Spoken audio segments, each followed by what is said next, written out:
बिस्मिल्लाहिर्रहमानिर्रहीम। Chapter number 2, topic number 1। सबसे पहले हम वेक्टर को अंडरस्टूड करने के लिए स्केलर और कांस्टेंट के बारे में देखते हैं कि स्केलर और कांस्टेंट में क्या फ़र्क है। फिर हम उससे वेक्टर को अंडरस्टूड करने की कोशिश करेंगे कि सबसे पहले अगर हम वेक्टर स्केलर की बात करते हैं तो स्केलर के पास क्या क्या चीज़ें मौजूद हैं वो देखते हैं कि स्केलर हमारे पास, अगर हम बात करें मैग्नीट्यूड की तो ये इसके पास मौजूद होती है। अगर हम बात इसमें करें यूनिट की, ये भी इसमें मौजूद होती है। अगर हम इसमें बात करें डायरेक्शन की, ये इसमें मौजूद नहीं होती।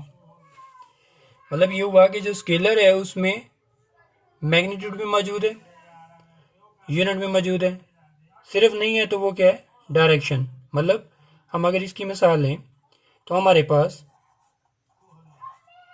5 किलोग्राम अगर हम कहते हैं किसी चीज़ को, शुगर, आटा, कुछ भी, तो इसमें जो 5 है ये हमारे पास मैग्नीट्यूड है और जो किलोग्राम है ये इसका यूनिट है। लेकिन इसमें तीसरी जो चीज़ है डायरेक्शन वो नहीं दी हुई। मतलब मैग्नीट्यूड दी है 5, किलोग्राम यूनिट दिया हुआ है, जिससे हमें ये अंदाज़ा हो जाए कि मैस है या लेंथ है या टाइम है। मतलब अगर यहाँ पे यूनिट चेंज करेंगे तो क्वांटिटी भी बदल जाएगी। मतलब 5 था किलोग्राम में तो मैस है, 5 मीटर होगा तो वो डिस्टेंस में चला जाएगा। मतलब मीटर जो है ये बेसिकली यूनिट को शो कर रहा है और साथ हमारे पास जो 5 है वो मैग्नीट्यूड को शो कर रहा है। अब इसी तरह हम आगे चलें अगर मज़ीद कि कांस्टेंट नंबर्स क्या होता है। कांस्टेंट नंबर की बात करें तो इसके पास सिर्फ और सिर्फ एक ही चीज़ मौजूद होती है, वो है मैग्नीट्यूड। यही एस होती है। अगर हम बात करें इसमें यूनिट की, वो नहीं होता। अगर हम बात करें इसमें डायरेक्शन की,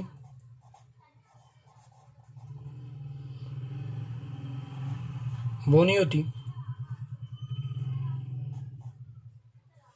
मतलब सिर्फ और सिर्फ मैग्नीट्यूड होती है, ना यूनिट होता है ना ही डायरेक्शन होती है। अगर हम इसकी एग्जांपल की बात करें तो एग्जांपल हमारे पास इसकी रिफ्रैक्टिव इंडेक्स हो सकती है कि जो एक सिर्फ डिजिट नंबर होता है, इसके अलावा उसके साथ कोई यूनिट कोई डायरेक्शन नहीं होती, इसलिए वो क्या है, एक कांस्टेंट नंबर है। रिफ्रैक्टिव इंडेक्स हमारे पास एक कांस्टेंट नंबर है जिसके पास ना तो यूनिट है और ना ही डायरेक्शन है, सिर्फ और सिर्फ मैग्नीट्यूड है। वो 5 हो सकती है, 6 हो सकती है, कुछ भी हो सकती है। अब अगर हम इन दोनों का कंपैरिजन करें वेक्टर के साथ कि वेक्टर और स्केलर कांस्टेंट में क्या फ़र्क है, तो सबसे पहले अगर हम देखें वेक्टर में तो वो हमारे पास मैग्नीट्यूड, यस, मतलब मैग्नीट्यूड होती है। उसके बाद यूनिट की बात करें तो यूनिट भी, यस, मतलब यूनिट भी होते हैं। अगर हम बात करें डायरेक्शन की तो इसमें डायरेक्शन भी पाई जाती है। मतलब स्केलर में मैग्नीट्यूड और यूनिट था, डायरेक्शन ही थी। कांस्टेंट में मैग्नीट्यूड थी, यूनिट नहीं था, डायरेक्शन ही थी। वेक्टर में क्या हुआ, मैग्नीट्यूड भी है, यूनिट भी है और डायरेक्शन भी है। मतलब इसकी अगर हम एग्जांपल लें तो ए या हम जी कह सकते हैं, जी ग्रेविटी, जिसकी वैल्यू 9.8 मीटर पर सेकंड स्क्वायर है। अब इसमें देखें कि ये हमारे पास क्या आ गई, मैग्नीट्यूड 9.8 मीटर पर सेकंड स्क्वायर क्या आ गया हमारे पास, यूनिट आ गया। अब तीसरी चीज़ डायरेक्शन। अब हमें मालूम है कि जो जी है इसकी एक ख़ास डायरेक्शन जो कि हमेशा ज़मीन की तरफ होती है। तो ये इसकी क्या आ गई, डायरेक्शन। मतलब इसमें तीनों चीज़ें ही मौजूद है, मैग्नीट्यूड भी है, यूनिट भी और डायरेक्शन भी है। मतलब अगर हम इसे मज़ीद अंडरस्टूड करें तो एक लाइन से अंडरस्टूड किया जा सकता है। अगर हम ये एक लाइन लेते हैं, इसके साथ एरो हेड लगाते हैं, तो इसका जो ये जो लाइन सेगमेंट है, लाइन का पार्ट, ये इसकी मैग्नीट्यूड को शो करता है, और ये जो डायरेक्शन एरो हेड है, ये इसकी डायरेक्शन को शो करता है। मतलब अगर हम इसे डिफाइन करना चाहें तो हम इससे एक एरो से इजीली डिफाइन कर सकते हैं। मतलब a quantity which has magnitude as well as direction. मतलब ऐसी क्वांटिटी जो मैग्नीट्यूड भी रखती है और डायरेक्शन भी रखती है, वो वेक्टर कहलाती है। तो आगे अगर हम चलें इसकी रिप्रेजेंटेशन की तरफ कि वेक्टर को जाहिर कैसे किया जा सकता है, इसका पहला मेथड है, इसके दो पार्ट हैं।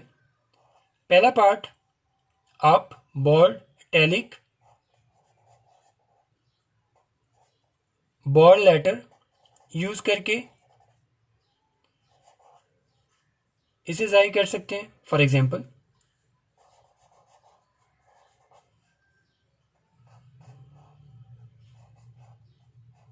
ये बोल्ड लेटर, इसे भी बोल्ड कर दिया जाए और टेढ़ा भी और बोल्ड भी हो, ये हमारे पास इसकी एग्जांपल है।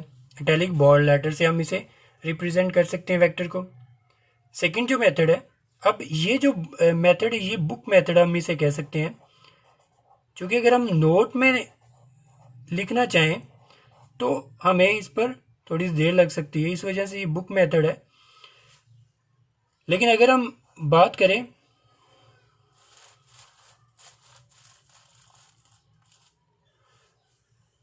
बी पार्ट की, तो ये पुटिंग एरो हेड है, एरो अबव लेटर्स। मतलब ये है कि आप ए के ऊपर ये लेटर लगा देते हैं। ये हमारे पास इसका सेकंड मेथड है।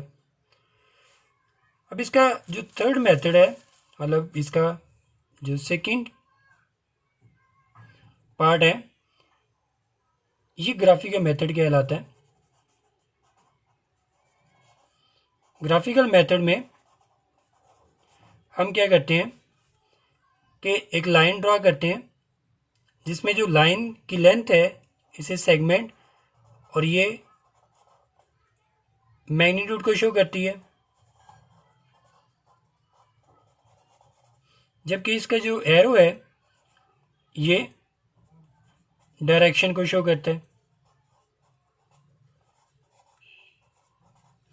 इस तरह हम ग्राफिकल मेथड से किसी वेक्टर को जाहिर कर सकते हैं। अब अगर हम चलें नेक्स्ट, तो हमारे पास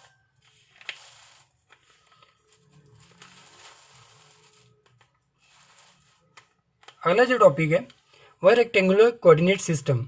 rectangular coordinate system, rectangular means कि अगर आप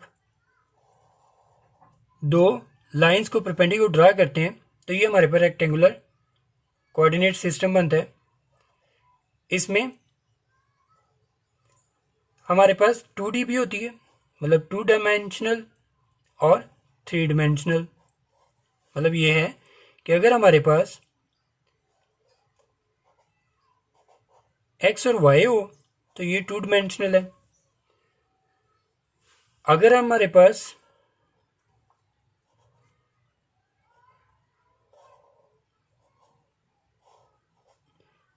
एक्स, वाई और जेड हो, एक तीसरी डायरेक्शन भी आ जाए, तो वो हमारे पास 3 डायमेंशनल होता है। ये हमारे पास रेक्टेंगुलर कोऑर्डिनेट सिस्टम कहलाते हैं, 2D और 3D। 2 डायमेंशनल एक्स वाई और 3 डायमेंशनल एक्स वाई जेड। उसके बाद हमारे पास रिजल्टेंट वेक्टर। रिजल्टेंट वेक्टर होते हैं हमारे पास अगर दो वेक्टर्स हैं, फॉर एग्जांपल ए और वेक्टर बी है, इन्हें ऐड किया जाए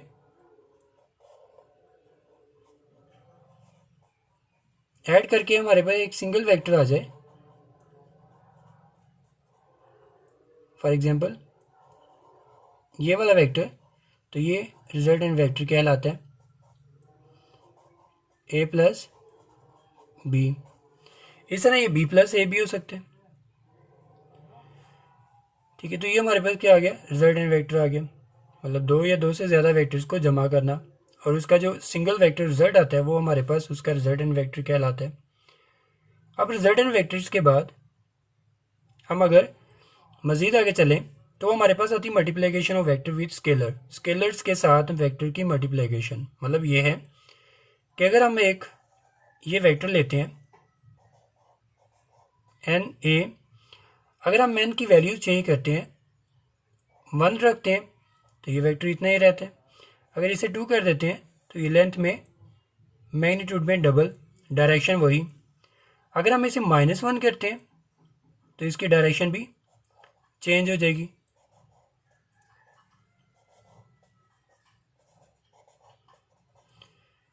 अगर हम इसे -2 करते हैं तो इसकी डायरेक्शन भी चेंज और मैग्नीट्यूड भी डबल होगी। तो ये हमारे पास multiplication of vector with scalar कहलाता है। मतलब कि n एक इंटीजर नंबर है, 1 2 +1 +2 -1 -2 एट्सेट्रा। अगर हमारे पास n की वैल्यू हम दर्ज करते जाएं पॉजिटिव में, तो फिर सिर्फ और सिर्फ मैग्नीट्यूड इंक्रीज होती जाती है, सिंगल डबल। अगर हम उसके साथ नेगेटिव साइन भी यूज़ कर लें, मतलब -1 दर्ज करेंगे, तो हमारे पास उसकी डायरेक्शन भी चेंज होगी। -2 दर्ज करेंगे, डायरेक्शन भी चेंज होगी और उसके साथ मैग्नीट्यूड भी माइनस में दुगनी होगी। शुक्रिया। अगर ये आपको लेक्चर पसंद आया तो आगे शेयर भी करें।